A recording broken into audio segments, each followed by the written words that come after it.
तपः, ॐ महः, ॐ जनः, ॐ तपः, ॐ सत्यं, ॐ तत्सवितुर्वरेण्यं भर्गो देवस्य धीमहि धियो यो न प्रचोदयात्। ॐ वाग्देव्यै च विद्महे ब्रह्मपत्न्यै च धीमहि तन्नो वाणी प्रचोदयात्। ओम श्री साईनाथ। भगवान बाबा के पावन चरणों में मेरा कोटि कोटि प्रणाम। और यहाँ उपस्थित सभी मेरे जितने सीनियर्स हैं सबको मेरा सप्रेम जय साईनाथ। एक्चुअली मेरा जो टॉपिक है वो टॉपिक है साइंस, यानी कि विज्ञान, जो कि वेदों में छिपा हुआ है। आज हम उसके बारे में थोड़ा चर्चा करेंगे। देखिए, वैसे जो वेद है वो विद धातु से उत्पन्न है, जिस सभी जानते हैं कि उसका अर्थ ज्ञान है। हालांकि ये कितनी शायद जनरेशन हो गई है कि वेदा चैंटिंग चलते आ रही है, बट बाबा ने जब 2003 में इसके ऊपर थोड़ा सा बल दिया कि वेदम चैंटिंग सीखिए, तो तब जाके हम जितने साइंस डिवोटीज हैं, हम में से ज़्यादातर लोगों ने वेदम चैंटिंग स्टार्ट किया। बट जो एक्चुअल में वेदों का अर्थ है, इसका जो ज्ञान है, बट हमने उसको सिर्फ चैंटिंग तक हमने लिमिट रखा हुआ है। एंड हम में से काफ़ी कम लोग हैं जो इसको और साइंटिफिक पर्पस से देख रहे हैं। तो आज हम थोड़ा सा इसके साइंटिफिक पर्पस के बारे में डिस्कस करेंगे। तो मेरा जो इसमें मैंने 2-3 एस्पेक्ट्स कवर किए हैं, उसमें सबसे पहला एस्पेक्ट आता है हमारा कॉस्मोलॉजी, जो कि आज हमारे साइंस में सबसे बड़ा एक क्वेश्चन रहा है। कि वैसे सभी ने पढ़ा हुआ है कि बिग बैंग थ्योरी जो एक है, जो हमारी ये पूरी यूनिवर्स है, तो उसकी क्रिएशन के बारे में हम समझाते हैं।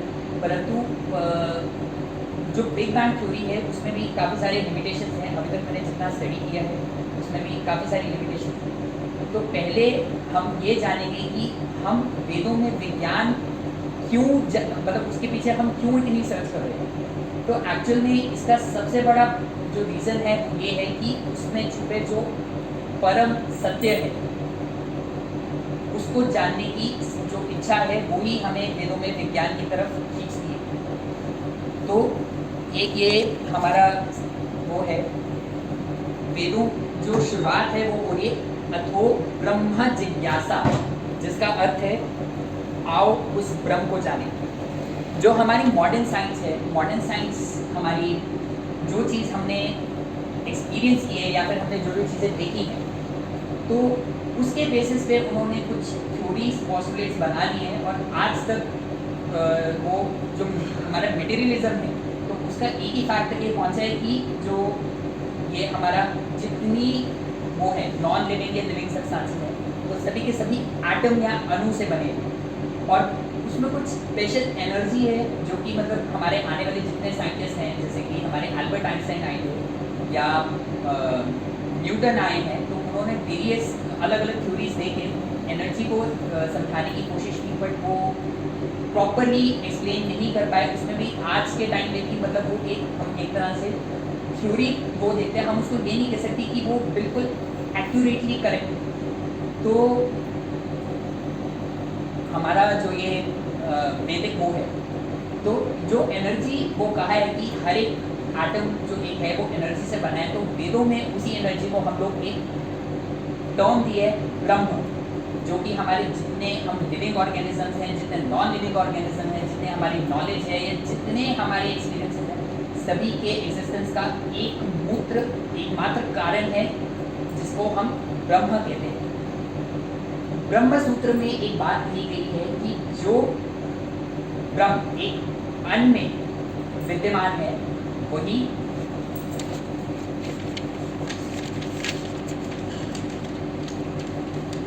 जो उस अनंत ब्रह्मांड में विद्यमान है वह एक छोटे से अणु में भी वास करता है। अणु यानी कि एटम। और इस प्रकार हम ये कह सकते हैं कि जो हमारे संपूर्ण अनंत ब्रह्मांड है उसके अंदर ब्रह्म कण कण में विद्यमान है। अब मैं कॉस्मोलॉजी को अगर मैं थोड़ा सा स्टार्ट करूँ, तो जो हमारी मॉडर्न कॉस्मोलॉजी है, मॉडर्न कॉस्मोलॉजी बेसिकली थोड़ा कैथोलिक पॉस्टुलेट्स का थोड़ा सा मिश्रण है, जिसमें थोड़ा सा कैथोलिक और थोड़ा सा हमारा जो साइंटिफिक पॉस्टुलेट्स हैं, मतलब वो पूरी तरह उन्होंने ठीक से नहीं समझाया। वो उन्होंने अपनी डिस्क्रिप्शन के अकॉर्डिंग उन्होंने कोशिश की कि हम पूरे यूनिवर्स के बारे में समझाएं, बट टू बी ऑनेस्ट आज तक वो हमारी जो एक मिल्की वे गैलेक्सी है, जो आकाशगंगा है, उसके बारे में भी ठीक से नहीं समझा पाए। तो अब ये मॉडर्न कॉस्मोलॉजी हम लोग इसका श्रेय दे देते हैं इसको एनाक्सिमेंडर करके कोई है, जो 610 बीसी से 546 बीसी तक रहे।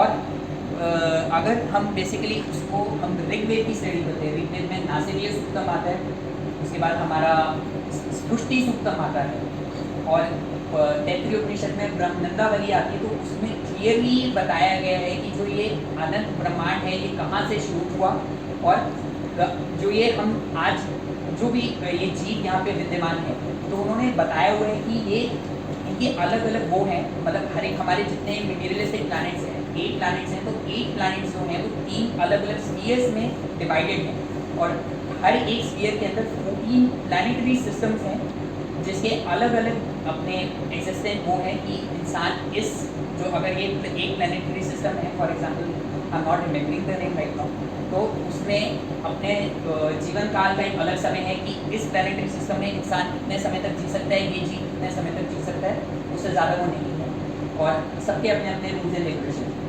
तो इसी में ही कॉस्मोलॉजी को अगर हम थोड़ा सा और एक्सपैंड करते हैं, तो हम आते हैं उसके बाद एस्ट्रोलॉजी में। तो मैं सभी से पहले क्वेश्चन करना चाहूँगा कि क्योंकि एस्ट्रोलॉजी बहुत डेप्थ टॉपिक है, तो मैं कोई भी वॉलंटरी कोई बताए कि एस्ट्रोलॉजी बेसिकली क्या है, मैं सभी से जानना चाहूँ।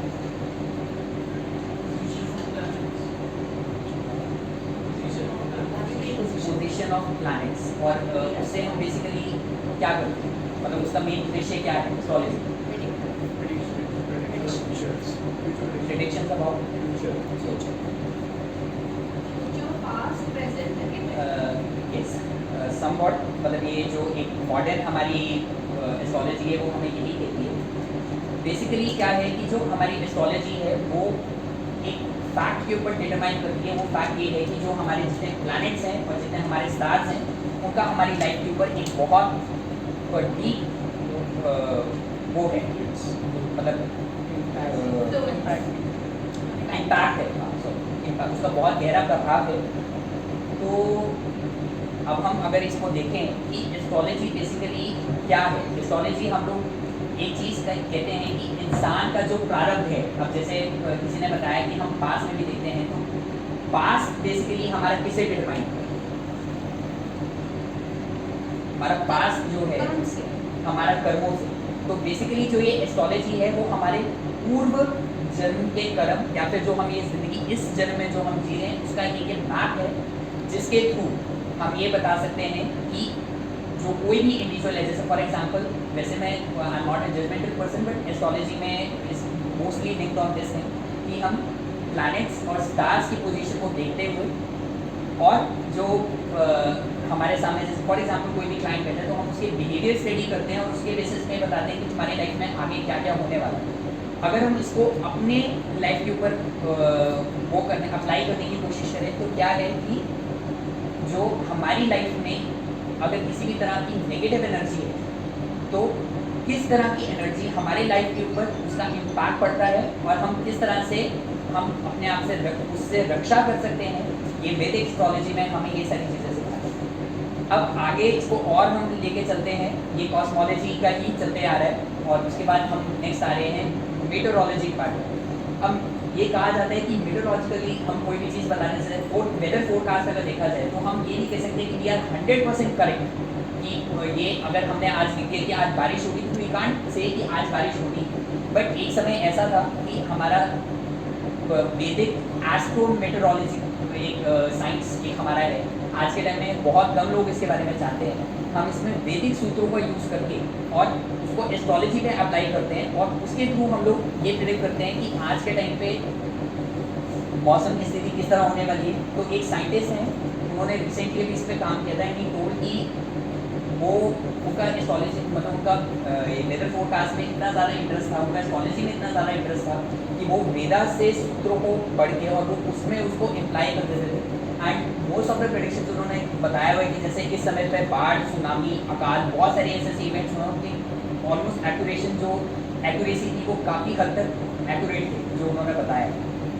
उसके बाद हम अब ये हमारा कॉस्मोलॉजी वाला अगर हम ख़त्म करते हैं, अब लास्ट हमारा जो इसमें अगला विषय है जो सबसे इम्पॉर्टेंट है, जिसमें एक्चुअली मैं रिसर्च कर रहा हूँ और मैंने किया भी है, वो है हमारा मेडिकल फील्ड।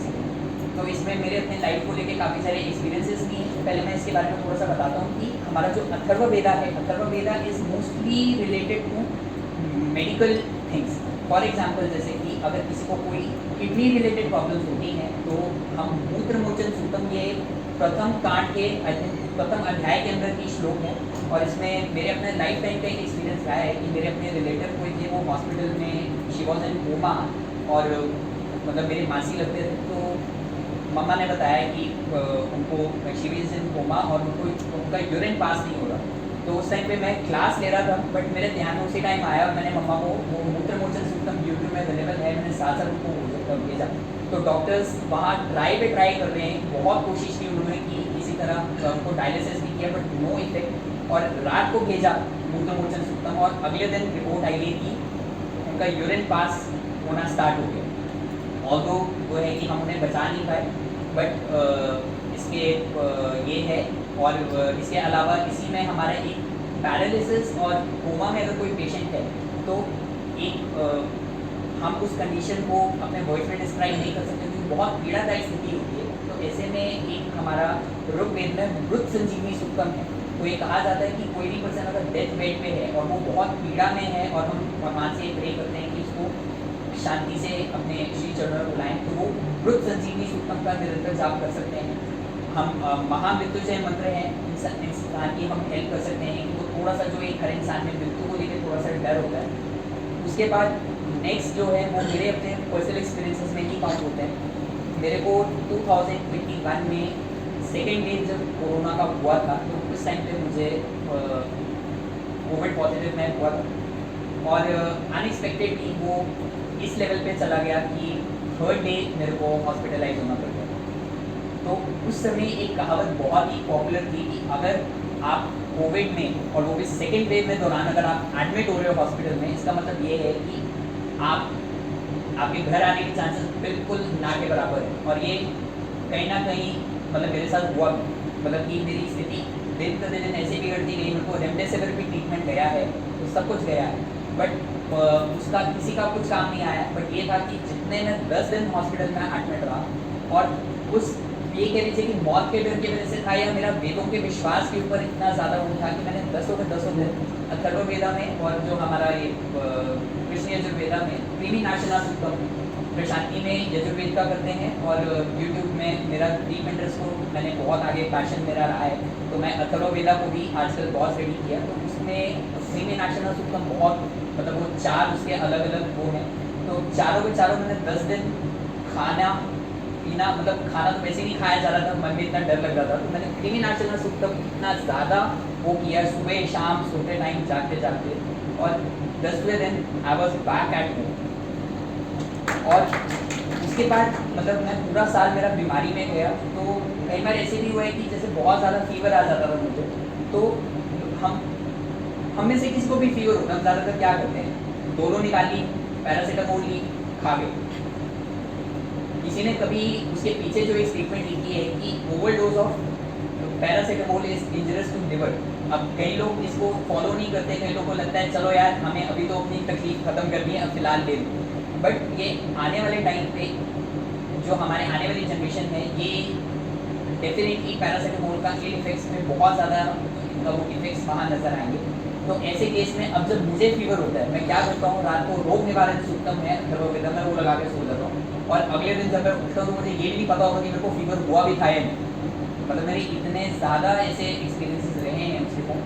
और उसके बाद मेरा जैसे साइकोलॉजी का एक्सपीरियंस कई लोगों ने बताया, तो साइकोलॉजी में क्या होता है कि हम बेसिकली इंसान के बिहेवियर को स्टडी करते हैं कि इंसान एक पर्टिकुलर परिस्थिति में किस तरह रिएक्ट करेगा।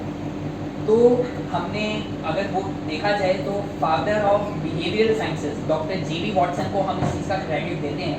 बट टू बी ऑनेस्ट हमारे उपनिषद में शारीरिक उपनिषद और मैत्री उपनिषद, दो उपनिषद हैं जिसमें इंसान के जो 3 गुण हैं, सद्गुण, रजतगुण, तमस गुण, तीनों के तीनों को इतना अच्छे से उन्होंने एक्सप्लेन किया हुआ है। तो जब वो चीज़ ऑलरेडी वेदों में थी तो उसका क्रेडिट वहाँ देने की जरूरत थी नहीं। और इसमें अब मैं सेकेंड चीज़ जो एक साइकोलॉजी में कवर करना चाहूँगा वो मेरा अपना खुद का काम था। तो हमने मेरे काम का जो टाइटल था the impact of Veda chanting on mental health and life satisfaction of emotions, कि मानसिक स्वास्थ्य और जीवन संतुष्टता के स्तर पे अगर हम वेद उच्चारण करते हैं तो उसका क्या प्रभाव पड़ता है। तो ड्यूरिंग जो मेरा ये रिसर्च वर्क चला, मिनी रिसर्च वर्क हम कह सकते हैं, तो उसमें हमने ये पाया कि हमारे बॉडी में 4 हैप्पी हार्मोन्स हैं। उनके नाम हैं ये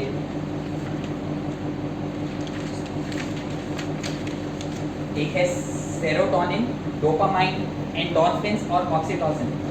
तो ये जो हमारे 4 हार्मोन्स हैं तो इनकी बहुत एक्सेस अमाउंट में इनकी प्रोडक्शन होती है हमारी बॉडी में। तो ऐसे केस में क्या होता है कि हमारे कोई भी नेगेटिव इंसिडेंट, हमारी नेगेटिविटी हमारे सराउंड कर रही है, तो अगर हम वेद उच्चारण करते हैं, वेद उच्चारण स्पेशली जो होते हैं वो बहुत कम ऐसे लोग होते हैं जो नेगेटिविटी का शिकार होते हैं, क्योंकि उनके ये ऐसे हार्मोन्स हैं जो नेगेटिव एनवायरनमेंट में भी हमारा जो मानसिक संतुलन है उसको संभाल के रखते हैं। और जो जिनका मानसिक संतुलन संभा हुआ है तो ऑब्वियसली बात है कि वो अपनी लाइफ में कोई भी चीज़ है उसको लेके they are always satisfied everything whatever they have.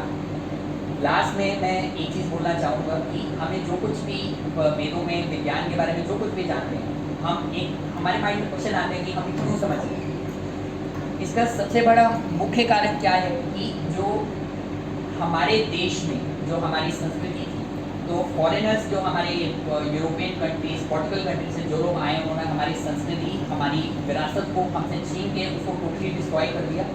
और हमारे अंदर हमारे जो थॉट सेट है उसके अंदर इन्होंने हमारे जितने फॉरेन वेस्टर्न जनरेशन के जो थॉट्स हैं, तो हम इन जनरेशन के, अब जैसे ये AC चल रहा है या फिर हमारी जो भी ट्यूबलाइट चल रही है या हम ये जितने प्लानिटरी रिलेटेड जितनी भी नॉलेज पढ़ते हैं, जबकि ये सारी चीज़ें वेदों में गिवन है, बट उसके बावजूद हम लोग इसका सारा का सारा क्रेडिट हम वेस्टर्न फिलोसफर्स को जाके दे देते हैं।